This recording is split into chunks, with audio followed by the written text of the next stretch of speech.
करें मंगलाचरण शुरू करें। जो भी करें एक साथ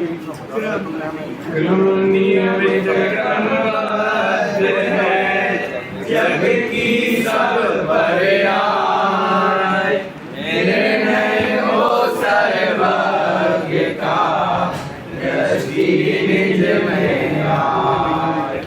सकल धर्म के गुण हर पर्यायों को जाने केवल ज्ञान मानो उसमें डूब गए किंतु न छूटा उन्हें सुजान। जब जिस कार्य जिसमें जिस दल में जिस विधि से होना जो कार्य तब उसका उसमें उस दल में उस विधि से होता वह कार्य। हो या सुख दुख हो अथवा हो संयोग भी हो जैसे जाने हैं जिन वर्ण वैसे ही सब होने हो। कोई न उनका करता उनका होना वस्तु स्वभाव। ज्ञान कला में ये झलकते किंतु नहीं उसमें प्रभाव। अतः नहीं मैं पर का करता और न पर में मेरा कार्य। सहज स्वयं निज क्रम से होती है मुझ में मेरी पर्याय। पर्यायों से दृष्टि पलटती भासित हो गया एक भगवान। वस्तु स्वरूप बताया तुमने सत सत वंदन गुरु कहान। वस्तु स्वरूप बताया तुमने सत सत वंदन गुरु कहान।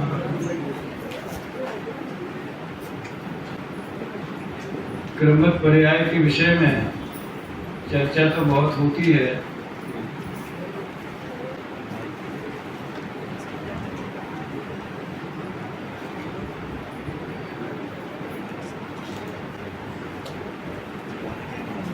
इसको देखने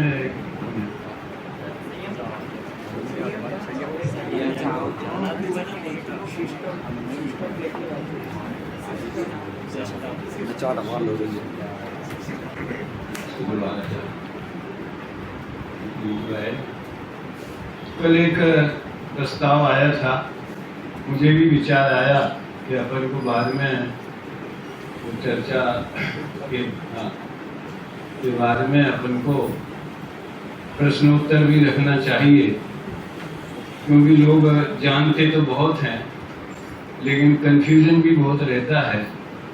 तो उसका निराकरण करने के लिए ये आवश्यक है कि प्रश्नोत्तर भी रखें। तो एक प्रश्न अभी लेते हैं। सिसोदिया जी को कुछ शंका है तो उसकी चर्चा अपन करें, फिर विषय आगे बढ़ाएंगे और बाद में 10 मिनट पहले पूरा करके पुनः अपन इसको ले। सादर जय जिनेन्द्र। मेरी जिज्ञासा बड़ी सामान्य है। आपने जो क्रमबद्ध पर्याय का जो आधार है वो आधार बताया है सर्वज्ञता, और सर्वज्ञ तो अनंत काल से अनंत काल तक अनंत सर्वज्ञ हो चुके हैं और प्रत्येक सर्वज्ञ का ज्ञान अनंत है, त्रैकालिक। चाहे कितनी अच्छी क्यों ना हो, ज्यादा से ज्यादा कितने बार देखेंगे तो उसी तरह से एक ही लोकालोक वही का वही है और त्रिकालवर्ती पर्याय हैं तो फिर वो बोर नहीं होते होंगे क्या?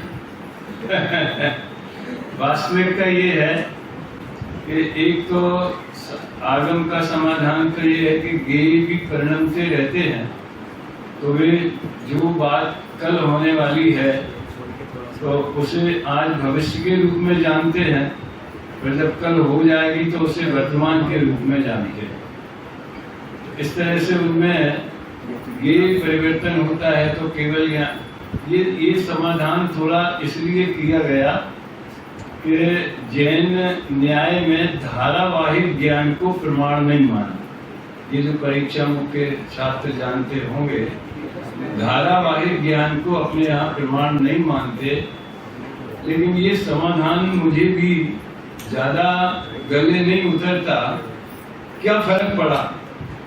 भविष्य को आज हम भविष्य के रूप में जान रहे हैं, जब हो रहा होगा तो वर्तमान के रूप में जाने। बात तो वही की वही रही ना है। तो पंचाध्यायी में मुझे इसका समाधान ये मिला कि ये जो पराश्रित ज्ञान है परलक्षी, और जो अनुमान से साधन से साध्य का ज्ञान किया जाता है, ऐसे प्रकरण में धारावाहिक ज्ञान का निषेध है। अब वो लोकालोक दर्पण के समान उनके ज्ञान में निरंतर झलकता है, तो वो तो ज्ञान की स्वच्छता है, ज्ञान का स्वभाव है। एक बात और समझना, उन्हें केवल ज्ञान है इसलिए वे अनंत सुखी हैं, ऐसा नहीं है। उनको तो वीतरागी भाव परिपूर्ण है इसलिए सुखी हैं। सकल गे ज्ञायक तदपि निजानंद रस लीन। तो अपने सामने न तो धारावाहिक ज्ञान की समस्या है, क्योंकि छाये ज्ञान में कोई धारावाहिक संबंधी कोई प्रकरण होता ही नहीं है। वो तो चरूक्षम ज्ञान की ही समस्या है। आज जो ख्याल में आया तेरे को भी नहीं है वो चरूक्षम ज्ञान की समस्या है। और बोर होना और नहीं होना, ये तो रागी द्वेषी लोगों के रिएक्शन है।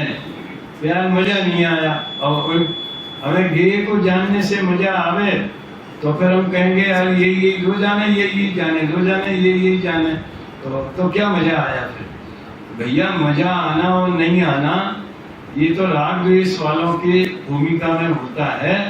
केवली भगवान तो पूर्ण वीतरागी हो चुके हैं, इसलिए वो ज्ञान की क्रिया ज्ञान में होती है और अनंत सुख रूप परिणमन होता है।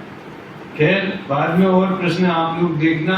कोई बात जो किसी ने मेरे को इशारा भी किया था कि बच्चों को भी काफी कंफ्यूजन रहता है, क्लियर नहीं होता है पॉइंट, तो भले वो मूल पुस्तक में से हो गए तो उसमें से भी निकाल के आप पूछें जरूर कि ये प्रकरण क्यों आया, इससे हम क्या समझें इत्यादि। तो आप जितना ज्यादा पूछेंगे विषय उतना खुलेगा। मूलभूत बातें मैं इसमें से आगे बढ़ाता हूँ। देखिए ये जो निर्देशिका जन्मी है, इसमें इसकी जब योजना बनाई गई थी तो ये दादा ने जो पुस्तक लिखी है उसकी की का काम करे, कुंजी गाइड का काम करे। वास्तव में एक क्रमबद्ध पर्याय गाइड है। तो इसमें 3 खंड हैं। जैसा कि पहला, इसमें मैं आपको इसकी क्या है रूपरेखा वो आपको बता देता हूँ।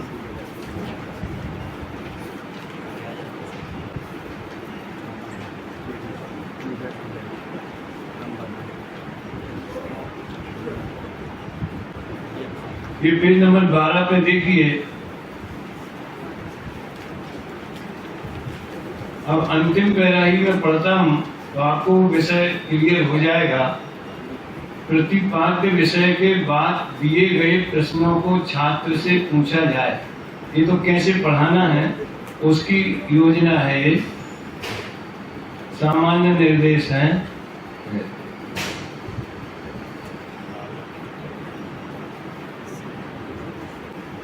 हाँ, 9वें से लिखिए। अधिकतम 25 छात्रों की कक्षा को पढ़ाने में 45 मिनट के कम से कम 100 कालखंड चाहिए। इसमें प्रत्येक छात्र से छात्र पठन कराने और उससे संबंधित प्रश्न पूछने का अवसर मिलता है। और प्रत्येक स्थान पर ऐसा नियमित शिक्षण संभव नहीं है। ये तो जहाँ विद्यालय चलता है, कोर्स चलता है नियमित, वहाँ ये बात हो सकती है। तो 8-10 दिन के शिविरों में प्रतिदिन सुबह शाम कम से कम 1 घंटे का शिक्षण दिया जाना चाहिए। ऐसे शिविरों में पुस्तकों का प्रत्येक अंश पढ़ाना, उसे समझाना, तत्संबंधी प्रश्नोत्तर करना संभव नहीं है। जो अब जैसे 8 दिन का शिविर लगा, उसमें कितने प्रश्नोत्तर हो पाएंगे? तो इस विषय से सीधे संबंधित प्रकरणों की मुख्यता रखी जाए और आगम प्रमाणों और प्रासंगिक विषयों को गौण किया जाए। देखिए इसमें क्या है कि आप जैसे इसका गद्यांश 1 निकालें, पेज नंबर 17, और क्रमबद्ध पर्याय औरों के लिए ... बात करनी होगी। इसका क्या मतलब है? हाँ, जो मूल पुस्तक है उसमें पेज नंबर, और ये रोमन इंग्लिश में है, 9 पेज में पैरा 1 से 4 तक, जहाँ दादा ने बड़े भावनापूर्ण संबंधित भाषा में लिखा है कि किसी के लिए मजाक हो सकती है, किसी के मनोरंजन हो सकती है, तो वही मतलब लोग तरह तरह का रिएक्शन देते हैं। तो किसी के लिए कुछ भी हो गए, मेरे लिए तो ये जीवन है। वास्तव में उनके जीवन को जो सही दृष्टि मिली वो उसी घटना से, जिसका कल मैंने इशारा किया था कि वो उनको 13 प्रवचन गुरुदेव के मिले। तो इसमें पहला खंड तो ये है कि मूल पुस्तक, अब आपको अगर वास्तव में उस पुस्तक को भी समझना है तो वो भी साथ में रखनी होगी। वो पूरी की पूरी इसमें डाल देते तो बहुत बड़ी हो जाती, और वो उसमें विचार बिंदु क्या आए हैं, इस गद्यांश में क्या बताया गया। जैसे इसमें विचार बिंदु दिया, प्रस्तुत गद्यांश में लेखक की दृष्टि में क्रमबद्ध पर्याय विषय की कितनी महिमा है, इसका उल्लेख किया। अब आप अगर इस पर गोष्ठी करें तो उसमें एक प्रकरण, एक बच्चे को ये भी विषय दे सकते हैं कि दादा के हृदय में केवल पर्याय विषय की क्या महिमा थी, तो आप ये 4 पैराग्राफ के पॉइंट को बोल सकता है और इसे जन जन तक पहुंचाने का संकल्प व्यक्त करते हुए वे सभी लोगों से इस विषय पर निष्पक्ष एवं गंभीर विचार मंथन की अपेक्षा रखते। फिर वहां के आगे बढ़ा, फिर उन्होंने जो कथा सुनाई वो सब इसमें है, उसके विचार बिंदु दिए हैं और प्रश्न भी दिए हैं, नीचे प्रश्न है। और उत्तर अंश में जितना वो 9वें पेज से और फिर पैरा 1 से 4 तक पेज नंबर 9 में, उसमें क्या प्रश्न बनता है, क्योंकि जो भी बात बताई जा रही है उसे प्रश्नोत्तरों में ढाल दो तो वो समझने समझाने में बहुत सुविधाजनक हो जाती है। लेखक की दृष्टि में क्रमबद्ध पर्याय का क्या महत्व है और इस विषय पर चर्चा के बारे में लेखक का क्या दृष्टिकोण। इस शैली से इस निर्देशिका का पहला खंड लिखा गया। फिर उसके बाद में दूसरा खंड देखिए आप,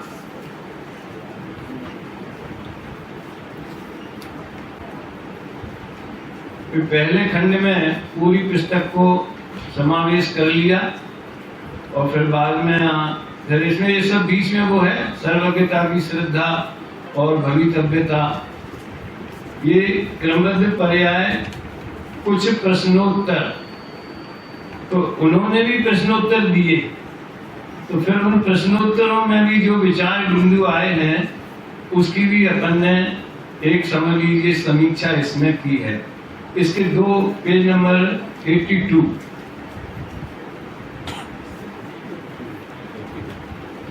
दो पैरा में देखिए, क्रमबद्ध पर्याय एक अनुशीलन की चर्चा समाज में सघन रूप से चलने लगी, अतः इस संबंध में अनेक प्रश्न आने लगे।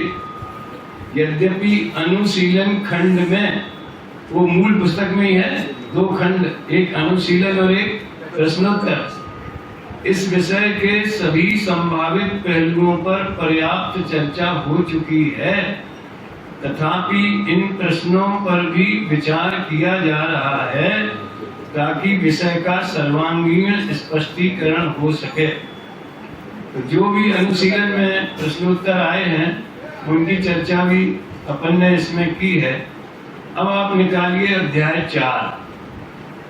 अपना जो इस शिविर में जो अपन चर्चा करेंगे उसका आधार ये अध्याय 4 बनेगा, पेज नंबर 96 पे।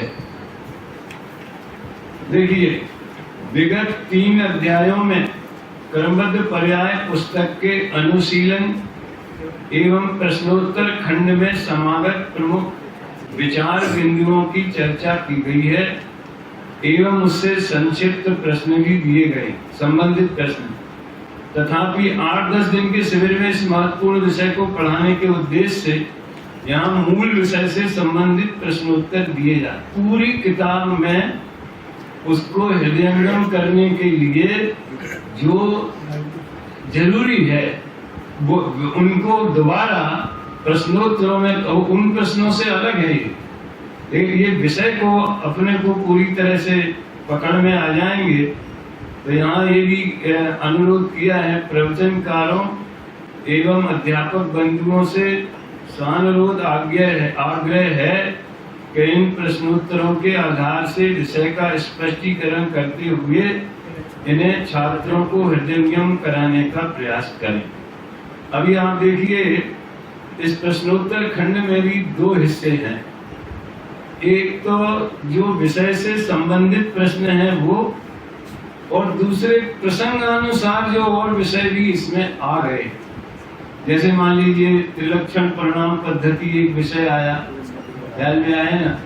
और भी 2-4 बिंदु ऐसे हैं जो विशेष रूप से जो न्याय ग्रंथों के रसिक हैं, जो न्याय के विद्यार्थी हैं, तो उनको उसमें ज्यादा रस आएगा, तो उन्हें अलग कर दिया और इन विषयों को अलग कर दिया।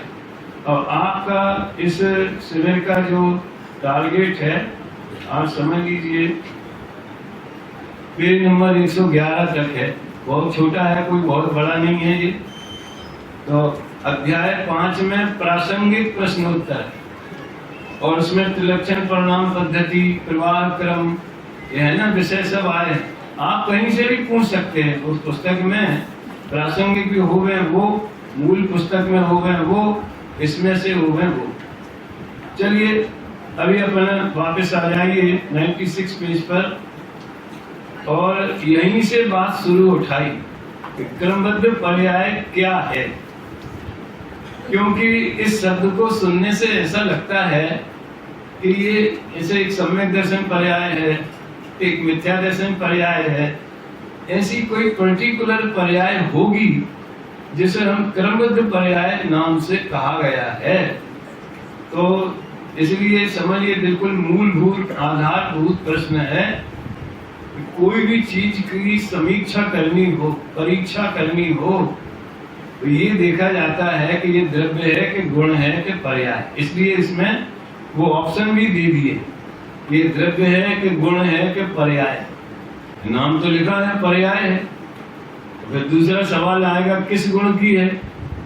फिर आप कोई भी गुण का नाम लोगे कि पर्णमन गुण की है, ये तो कह ही सकते हैं ना, है कि पर्णमन शक्ति प्रत्येक द्रव्य में है, तो उसका पर्णमन क्रम नियमित होता है, इसलिए वो पर्णमन।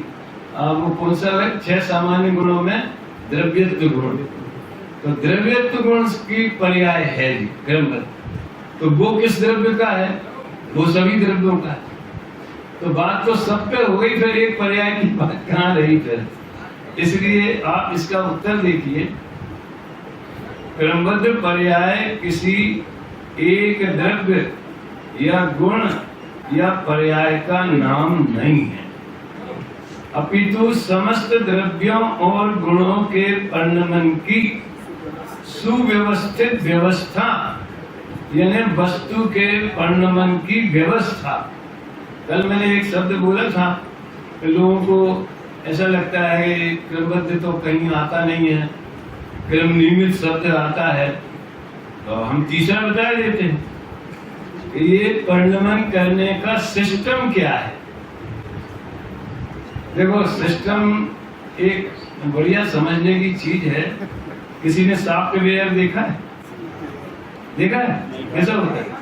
तो हाँ कह रहा है?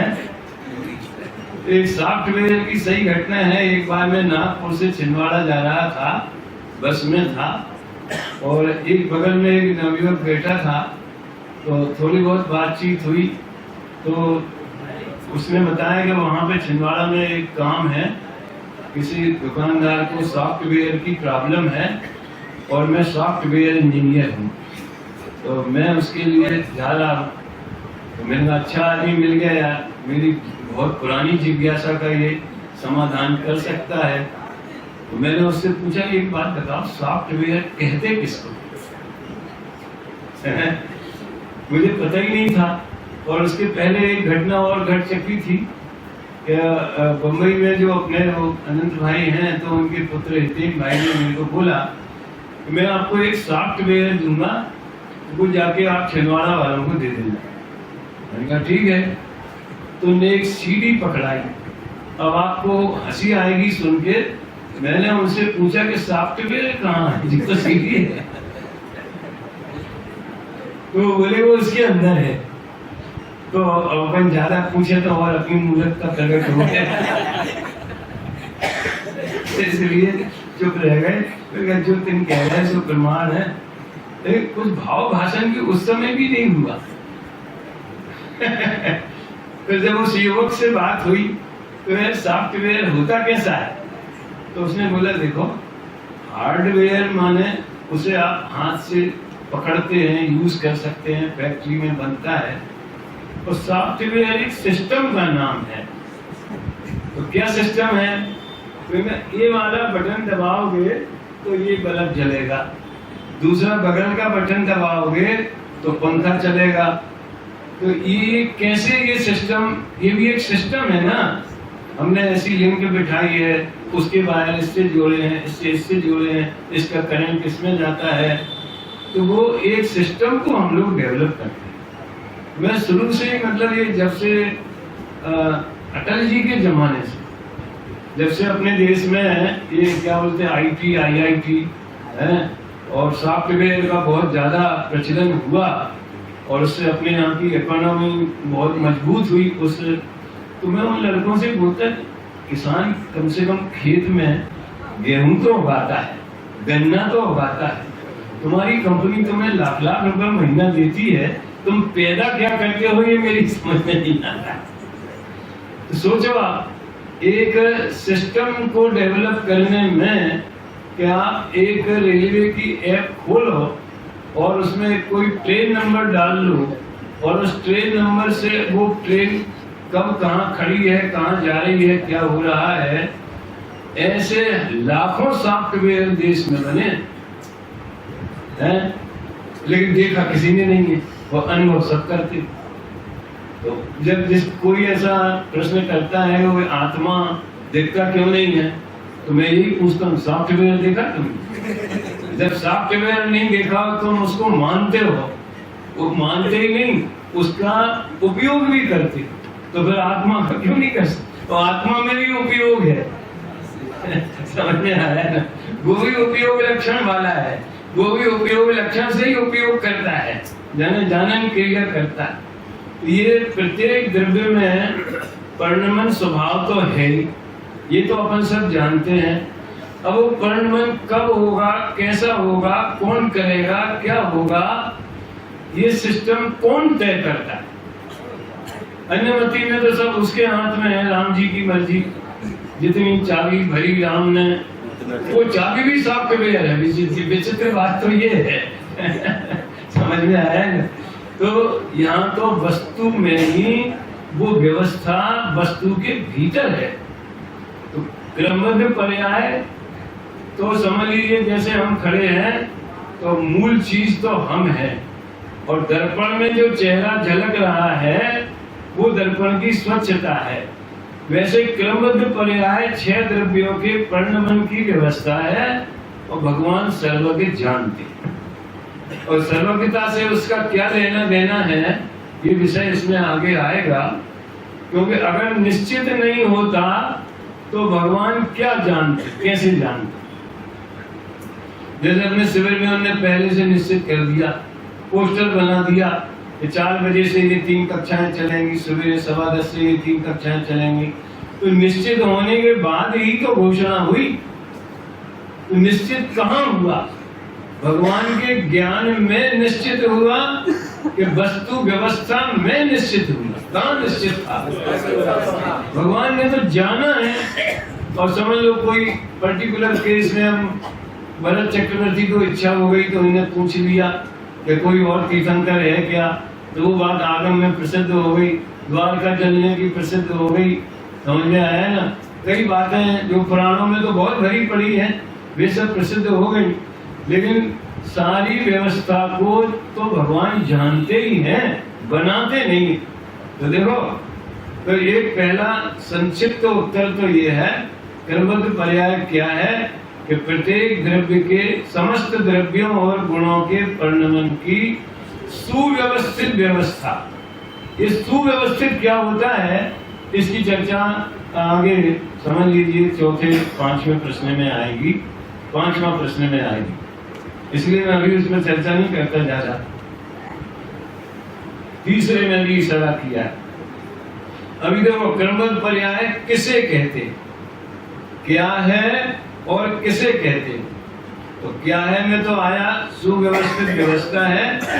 अब किसे में जो थोड़ा कल भी मैंने आपको वो मंगलाचरण के हिसाब से बता दिया था, जिस द्रव्य की, जिस क्षेत्र में, जिस काल में जो पर्याय, जिस निमित्त की उपस्थिति में, यानी जितने फैक्टर उसमें हैं, याद में आए ना, कोई भी कार्य होगा तो वो द्रव्य होना चाहिए, पदार्थ किसी स्थान पे होना चाहिए, कोई समय होना चाहिए, क्या होना है वो निश्चित होना चाहिए, उसका कोई निमित्त भी होता है और उसका पुरुषार्थ भी होता है। कितने बोल है देखो, सभी लोग रिपीट करो। जिस द्रव्य की, जिस क्षेत्र में, जिस काल में, जो पर्याय, जिस निमित्त की उपस्थिति में, जिस पुरुषार्थ पूर्वक, जैसी होनी है, इन्हें कितने बोले? द्रव्य, क्षेत्र, काल, भाव और पर्याय, निमित्त, पुरुषार्थ और जैसी, माने उसका स्वरूप। अब वापस रिपीट, उसी द्रव्य की, उसी क्षेत्र में, उसी काल में, वही पर्याय, उसी निमित्त की उपस्थिति में, उसी पुरुषार्थ पूर्वक, वैसी ही होगी, अन्यथा नहीं। वस्तु के परिणमन की, इस व्यवस्थित व्यवस्था को क्रमबद्ध पर्याय कहते हैं। बात तो पर्याय से चालू होती है, लेकिन उसका लिंक द्रव्य, क्षेत्र, काल, भाव, निमित्त, पुरुषार्थ, विधि, प्रोसीजर, जो भी आपको फैक्टर और जोड़ना होवे वो सब सुनिश्चित है, व्यवस्थित है। व्यवस्थित का मतलब अभी इसमें आ रहा है, व्यवस्थित का सबसे बड़ा मैसेज ये है कि हमें उसमें कुछ नहीं करना है, वो ऑटोमेटिक सिस्टम है वो। अब देखिए तीसरा, व्यवस्थित और अव्यवस्थित से क्या आशय है। अब ये बड़ा रोचक पॉइंट है, जब इसको यूं समझ लेते हैं अपन, द्रव्य, क्षेत्र, काल और भाव, ये चारों का सुमेल होना। जैसे लोक में भी कहा जाता है, कल परसों कहाँ ये बात आई थी कि क्या बोलना, कब बोलना, कितना बोलना, ये इस कला को जो जानता है वो ही श्रेष्ठ वक्ता होता है। समझ में आया ना?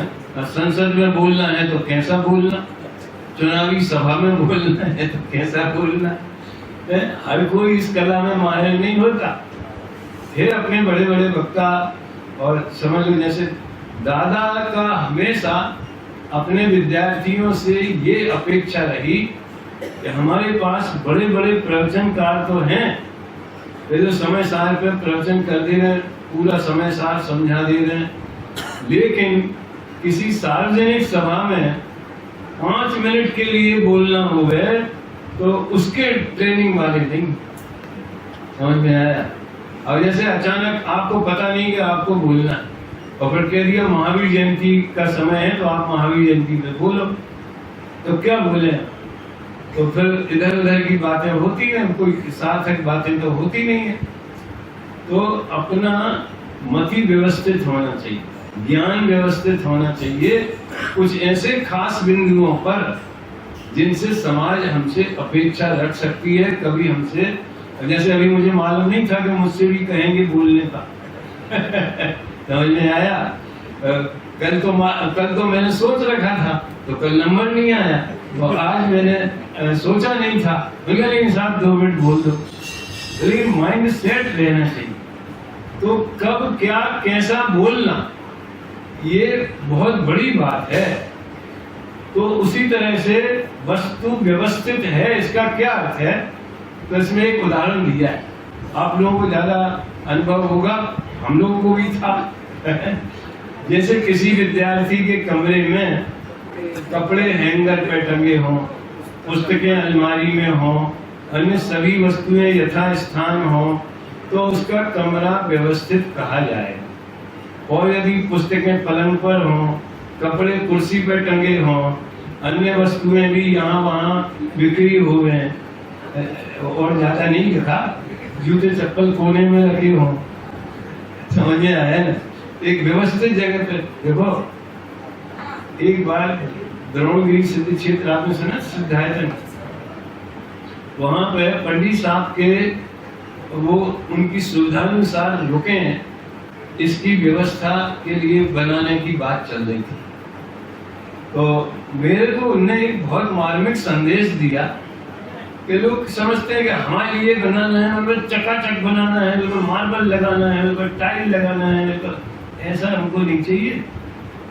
हमें तो झाड़ू कहाँ रखी जाएगी वो स्थान सुनिश्चित है, हमारा चश्मा कहाँ हो, हमारे ग्रंथ कहाँ रखे जाएंगे, कौन सी चीज, हर छोटी छोटी चीज के रखने की व्यवस्था भी वो माइंड में होना चाहिए उसको। एक बार एक हमारा एक इंडियन मित्र था, उसने रहने का स्थान पूरा बना दिया। फिर जब रहने उसमें गए तो उससे पूछा कि बर्तन कहाँ मजेंगे, बोली यार ये तो हमने सोचा ही नहीं था तो व्यवस्थित बोले, उन्होंने ये शब्द बोला कि ये हमारी इंजीनियरिंग है। अब तो हमें सीमेंट कौन सा लगाना है, कौन से कितने वो माल कौन से रेशो का होता है, वो तुम्हारा विषय है, समझ में आया? सरिया कितना डलेगा, वो भी जानते हैं पंडित साहब, लेकिन उससे हमें मतलब नहीं है। हमें मतलब तो इससे है कि सब चीजें व्यवस्थित हमें समय पे मिलनी चाहिए। और देखो दूसरा, ये तो वस्तुओं का उदाहरण, और आगे देखिए, इसी प्रकार पढ़ने के समय खेलना, और खेलने के समय पढ़ना, पूजन के समय स्वाध्याय, और स्वाध्याय के समय पूजन, ये सब कार्य अव्यवस्थित, समझ लो उसकी मति व्यवस्थित नहीं। कर रहे हैं पूजन और याद आ रही है दूसरे काम की, और कर रहे हैं दूसरा काम और याद आ रही है पूजन के। जिस समय जो काम करें उस समय उपयोग उसमें तो रहना चाहिए। निष्कर्ष के रूप में ये कहा जा सकता है कि सभी काम उचित समय पर, उचित व्यक्ति के द्वारा, उचित स्थान पर, उचित विधि से करना व्यवस्थित कहा जाएगा। अब उचित क्या है? उचित किसे कहना और अनुचित किसे कहना? हम समझते हैं कि जो हमारे लिए लाभदायक हो, जो हमें अच्छा लगे या जो सबको अच्छा लगे वो ठीक है, जो नहीं लगे वो ठीक नहीं है। समझ में आया ना? वस्तु व्यवस्था में ये हमारी मर्जी वाला उचित अनुचित नहीं चलता। वस्तु व्यवस्था में तो जो होता है सो उचित है। सुनो, श्रेणिक राजा ने यशोधर मुनिराज के गले में सर्प डाला, उचित था कि अनुचित था? जैसे आदमी में ये भी कोई पूछने की बात है। वो हमें इष्ट नहीं है और उनके भी आत्महित के विरुद्ध था, इसलिए उसे उचित नहीं कहा जा सकता। लेकिन अब उन्हें 7वें नरक का बंद होना है, तो फिर उस हिसाब से ये काम उचित था कि अनुचित था? तो ऐसी एक घटना घटी थी, हमारे पुराने विद्वान जो बुजुर्ग विद्वान से कैलाश चंद जी वगैरह ने सुनाई होगी। भाई साहब शांतिलाल जी, कोई प्रवचनकार का, विद्वान वक्ता का प्रवचन हो रहा था, लेकिन वो समझ लो कोई निश्चित नहीं था, व्यवस्थित नहीं था, और थोड़ा जैन सिद्धांत के विरुद्ध भी था। कई बातें थी उसमें जो कि मंजूर नहीं थी। सुनने के बाद में वो विद्वान ने अपने उन विद्वान से, जो श्रोता थे, उनसे उनके साथी में प्रवचन कैसा रहा? बहुत बढ़िया था। अरे यार, इन्हें तो उल्टा सीधा बोला है, तुम ऐसा कैसे बोल सकते हो? तो बढ़िया, मिथ्या के उदय में इससे बढ़िया और क्या हो सकता था? अब बोलो उचित था कि अनुचित? समझ में आया है ना? ये वस्तु व्यवस्था के हिसाब से उचित अनुचित होता है। हम तो आत्मार्थी जीव है ना, वस्तुआर्थी तो नहीं है। वस्तु के बाद में हमें आत्मार्थ साधना है, इसलिए हम उस दृष्टि से सोचते हैं। तो जिन्होंने अनुचित कहा, गलत नहीं कहा, लेकिन दूसरा पक्ष ये है, अच्छा फिर बाद में उन्हें प्रायश्चित हुआ, तो वो तो उचित ही था ना। तो उनके हिसाब से तो उचित भी था, आत्महित के हिसाब से। लेकिन अब 7वें नरक की आयु पहले नरक में कन्वर्ट होनी थी। स्थिति बंधापसरण, जो क्या कहते हैं, स्थिति का अपकर्षण, अनुभाव का अपकर्षण, वो भी होना था, और तीर्थंकर प्रकृति का बंध भी चालू होना था। तो सम्यक दर्शन तो होनी चाहिए था। तो सब काम उचित था। वस्तु व्यवस्था में अनुचित कुछ भी नहीं होता है। आगे और आएगा, वो नाटक में जो गरीबों की झोपड़ी का दृष्टांत देते ना, उसकी भी चर्चा आएगी। अब देखो, क्रमबद्ध पर्याय की चर्चा करने की आवश्यकता क्यों पड़ती? प्रत्येक वस्तु सत अर्थात उत्पाद व द्रव्य रूप है, ये तो सब जानते हैं।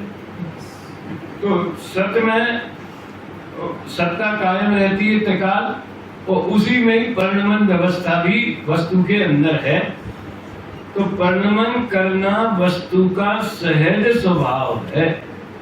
देखो, सहज शब्द या सहजता कोई नई चीज नहीं है, वो तो दादा ने उसको एक नए फॉर्मेट में प्रस्तुत कर दी, लेकिन ये ऑटोमेटिक अपने आप इसमें आ जाती।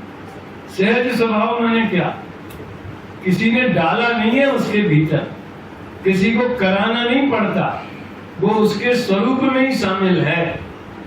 वस्तु में प्रति समय नई नई पर्यायें उत्पन्न होती, पूर्व पर्यायों का व्यय होता है, और इस प्रक्रिया में वस्तु शाश्वत ध्रुव रूप रहती है। उपयुक्त परिणमन स्वभाव के संदर्भ में ये प्रश्न उठना स्वाभाविक है कि कब किस रूप में परिणमित होगी। ये जब अपन ने जान लिया कि परिणमन करना, वस्तु का मतलब क्या समझते आप? ऐसा लगता है कि कोई अदृश्य शक्ति या अदृश्य वस्तु कौन है? अरे ये शरीर भी वस्तु है, समझ में आया ना? हमारे आँख कान नाक भी वस्तु है, ये पुस्तक भी वस्तु, वस्तु वाले पदार्थ। अभी हमें स्कंद दिख रहे हैं, तो ये सब वस्तु के ही तो रूप है, और हम स्वयं महावस्तु है। समझ में आया ना? हम भी तो चेतन लक्षण वाला असंख्यात प्रदेशी अमूर्तिक प्रदेशों का पुंज, वो तो हम स्वयं है ना। तो वस्तु कह के हमें कोई इधर उधर हमारी नजर नहीं जानी चाहिए, अपने ही ऊपर आनी चाहिए। तो वस्तु में निरंतर परिणमन यानी नई नई अवस्थाएं होती हैं। तो कब होंगी, कौन सी होंगी, इसका कंट्रोल किसके पास है? देखो, इसका कोई सुनिश्चित नियम है, या हम जब चाहें जैसा परिणमन कर सकते? जो लोग क्रमबद्ध पर्याय को या उपादान व्यवस्था को मंजूर नहीं करते हैं, वो ये कहते नहीं, उसमें शक्तियां तो सब हैं। अब मिट्टी में घड़ा भी बन सकता है, सुराही भी बन सकती है, मिट्टी का हाथी भी बन सकता है, सब बन सकता है। क्या बनेगा ये कौन डिसाइड करेगा? कुम्हार करेगा, बनाने वाला करेगा। और बनाने वाले की क्या इच्छा होगी ये कौन डिसाइड करेगा? ये मार्केट पर होगी, जिसकी डिमांड ज्यादा होगी। गर्मी के दिन है, घड़ों की डिमांड ज्यादा है। तो एक बार वो लालू जी ने कुल्हड़ की योजना चलाई थी, सारे कुमार बहुत खुश हो गए थे। अरबों कुल्हड़ समझते, वो मिट्टी के प्याले हैं, उनमें रेलवे स्टेशनों में चाय मिलेगी। पता नहीं क्यों बंद हो गई। समझ में आया, नदी चले गए जेल और योजना बंद हो गई। मतलब पर्यावरण की दृष्टि से कितना उपयोगी था। तो मार्केट में जिसकी डिमांड होगी वैसा कुमार की इच्छा होगी। मार्केट में किसकी डिमांड होगी?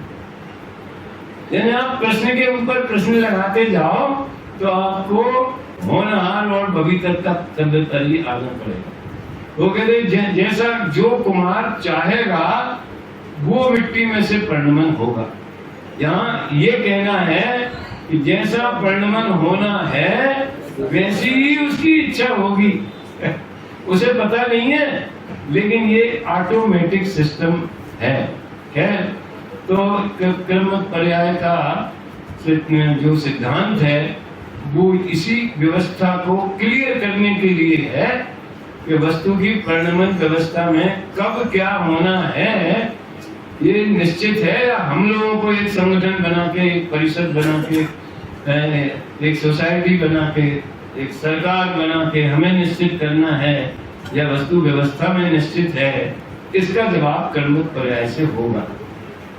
तो वस्तु व्यवस्था की चार क्रमशः नियमित व्यवस्था, 4 विशेषताएं, इन पर कल अपन चर्चा करेंगे।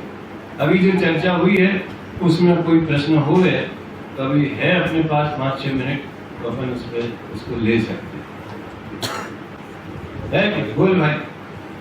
जैसे आपने वस्तु को जैसा आपने बताया कि वस्तु अपन क्या है, तो उसको वस्तु को प्रकृति भी तो कह सकते हैं ना। ये सब प्रकृति का स्वभाव, प्रकृति के अनुसार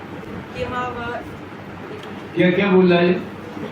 वस्तु और प्रकृति में क्या अंतर है? हाँ, प्रकृति माने स्वभाव, डोंट वरी, बिल्कुल ये प्राकृतिक नियम है, नैसर्गिक है।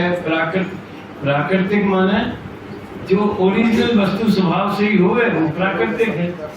तो वस्तु में त्रिकालवर्ती समय है, अनंत। समझ में आया ना? और एक एक समय में एक एक गुण की एक एक पर्याय होनी है। तो ऑटोमेटिक वो तो फिक्स हो गई। आगे इसमें एक साइकिल की चेन वाला उदाहरण आएगा, है? चेन के कौन से होल में कौन सा कांटा फिट होना है वो सिस्टम में तय। चलो और कोई बोलिए था। मेरी जो जिज्ञासा है अभी भी वही है, पूर्ववर्ती जिज्ञासा ही है। आपने कहा कि उनको आकुलता व्याकुलता नहीं होती है क्योंकि मोह के परिणाम उनमें नहीं है। ये बात तो सर्वविदित है, परंतु मेरा प्रश्न ये है क्योंकि सर्वज्ञ हम उसे कहते हैं जो एक समय में समग्र लोकालोक की, समग्र जीवाजीव वस्तुओं की अनंत अनंत त्रैकालिक पर्यायों को जानते हैं।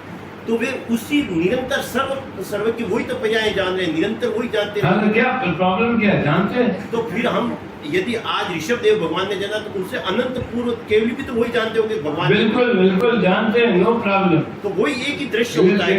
महावीर, मारीची का जीव महावीर बनेगा, ये तो ऋषभ देव की वाणी में आ गया।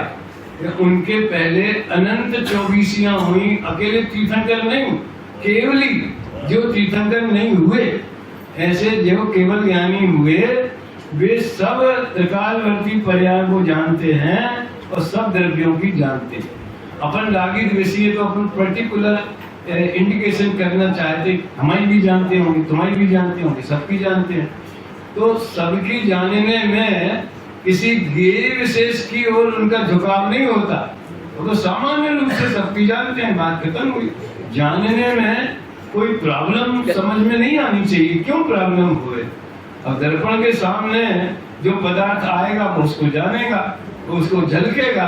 तो केवल ज्ञान तो समझ लो सूर्य जैसा है, दर्पण ऐसा विशाल है, तो उसमें तो लोकल न्याय ग्रंथों में तो ऐसा आता है कि केवली भगवान क्यों नहीं जानेंगे या समस्त पदार्थों को क्यों जानते हैं। उनमें एक शब्द है प्रतिबंधक कारणाभावात्, सुना है? प्रतिबंधक के निमित्त की तरफ से कथन है। पहले ज्ञानावरण का उदय था, उसके निमित्त से ज्ञान का हीन परिणमन होता था, तो सारे पदार्थों का ज्ञान नहीं होता था। जितना जिसका क्षयोपशम है उतना होता था। अब ज्ञान पर आवरण करने वाला कोई कारण नहीं रहा, न उपादान में वैसी योग्यताएं भी अब नहीं रही कि कम जाने, ज्यादा नहीं जाने, सबको नहीं जाने, ऐसी लिमिटेशन भी खत्म हो गई और ज्ञानावरण कर्म का क्षय भी हो गया। तो अनंत तीर्थंकर, अनंत पर्याय सबको सब ज्ञान में विषय बनती हैं। और तारीफ की बात यह है कि उन्हें जानने के लिए करना कुछ नहीं पड़ता, जानना सहज होता है, बस ये बात। चलिए, हो गया? हाँ बोलो भाई, करे थोड़ा जोर से बोलो। ये हमारी परिचर्चा के मुख्य प्रश्नकार हैं। आगे आ जाओ, आगे। केवली का जो परिदृश्य है, जो जानते हैं, वो स्थिर है या चलित? केवली का जो परिदृश्य है, पर्दा, जैसे राज मंदिर में पर्दे के कलर बदलते रहते हैं, पर्दा तो दृश्य तो आते ही, वो भूत का वर्तमान का भूत में जाना, भविष्य का वर्तमान में आना, ये तो होता है। और सबसे बड़ी बात, केवल ज्ञान स्वयं पर्याय एक समय की, वही मुख्य वही है। हाँ, केवल ज्ञान पर्याय स्वयं एक समय की है, दूसरे समय नया केवल ज्ञान थी। जैसे अनंत सुख, जितने भी अनंत सिद्धों के 8 गुण कहो, केवली के अनंत चतुष्टय कहो, अनंत ज्ञान, दर्शन, सुख, वीर, ये प्रति समय नए नए उत्पन्न होते। ये तो पर्याय की व्यवस्था है।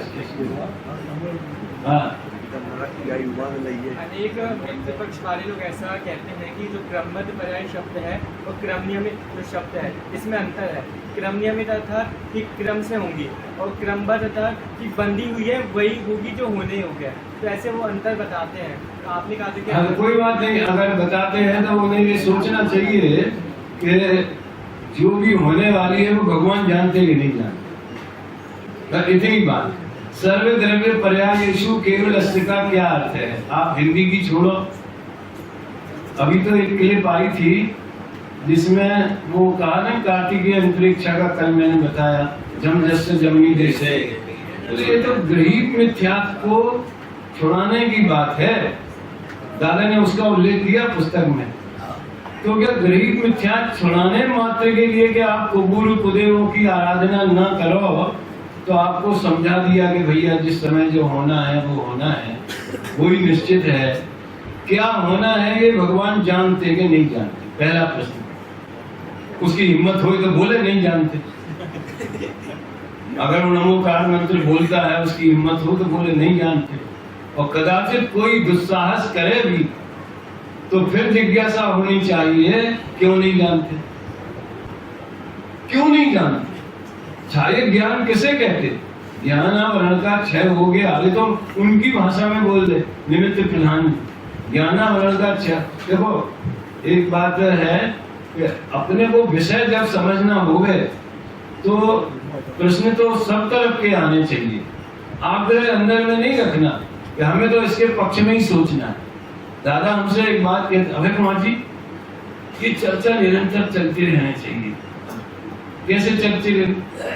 एक काम करो, क्रमबद्ध पर्याय के विरोध में लेख लिखो। तुमने अपने नाम से नहीं देना, वो दूसरे के नाम से दो, अपने किसी परिचित मित्र के नाम से। इसके विरोध में तर्क आवे, फिर अपन इसका जवाब देंगे। तो ये चर्चा चलती रहनी चाहिए। तो अपन आर्टिफिशियल नहीं, लेकिन अपने दिमाग में प्रश्न होने चाहिए और हमें किस पक्ष से इसका उत्तर खोजना है ये नहीं। हमें क्रमबद्ध पर्याय सिद्ध नहीं करना है, हमें समझना है कि वो है कि नहीं। दो बातों में अंतर है। सिद्ध करने में तो यह है कि हम मान के बैठे हैं कि वो है, और अब हमें उसके पक्ष में उत्तर देना है, सिद्ध करना है। वो ऐसा अपन को विद्यार्थी नहीं बनना। हमें तो हम नहीं जानते कि क्रमबद्ध है कि नहीं, और है तो किस तरह से है, और नहीं है तो किस तरह से नहीं। मतलब हमें जिज्ञासु बन करके उसका समाधान खोजना चाहिए। तो इन प्रश्नों के बारे में आप सोचें। केवली किसे कहते हैं? सर्वज्ञ किसे कहते? सर्वज्ञ है कि नहीं, पहली बात तो ये। अगर नहीं हो तो फिर किस पलट जाएगा। फिर सुप्रीम कोर्ट बोलेगा आप दूसरी याचिका लगाओ, वो सर्वज्ञ के बारे में होगी, फिर क्रमबद्ध के बारे में नहीं होगी, फिर उसमें बहस चलेगी। तो सर्वज्ञता की सिद्धि अलग चीज है, अपना कोई प्रकरण नहीं। हमें सर्वज्ञता सिद्ध नहीं करनी, सर्वज्ञता के माध्यम से क्रमबद्ध पर्याय व्यवस्था सिद्ध करनी है कि भगवान, मैंने उसमें लिखा सर्वज्ञ देव विधान में, पहले हम उसकी पुस्तकें भी मंगाऊंगा, आप उसके मंगलाचरण में भी है, यदि विश्व के परिणमन की निश्चित न होती श्रृंखला तो जानती कैसे प्रभु ये आपकी केवल कला। वो बताया ना अभी, शिविर का शेड्यूल निश्चित हो गया तभी तो घोषणा करी है, बिना निश्चित किए तो छद्मस्त भी घोषणा नहीं करे। क्योंकि प्रधानमंत्री को संसद में आना पड़ेगा। आएंगे ना क्या, 10 तारीख को आएंगे ना शाम को 4 बजे, काय को घबराते? तो निश्चित होने पर घोषणा की ना। तो जो भी घटनाएं वर्तमान युग में बताई हैं, तो जब वे निश्चित नहीं होती तो उनकी घोषणा कैसे होती? इससे जब 100,500 घोषणाओं घटनाएं घोषित हो चुकी, इसका मतलब है कि उनके ज्ञान में प्रत्येक वस्तु जानी जाती। उल्टा सोचो, क्यों नहीं जानते? और निश्चित नहीं है तो कैसे नहीं जाने? भगवान बोले मुझे सम्यक दर्शन कब होएगा? हमने पूछा उनसे, बोले तुम जब प्रसाद करोगे तब होएगा। हम फिर पूछ सकते हैं कब करेंगे प्रसाद? अब क्या जवाब? बोले मुझे नहीं पता, तो जब तुम करोगे तो मैं वर्तमान में देख लूंगा, फिर आने तो हमें को पता चल जाएगा, फिर तुम्हारे पास आने की जरूरत है। सोचो, चिंतन शक्ति बढ़ाइए। हो गया समय, और भी कुछ हो तो लेना। सत्ययति परम ज्योति।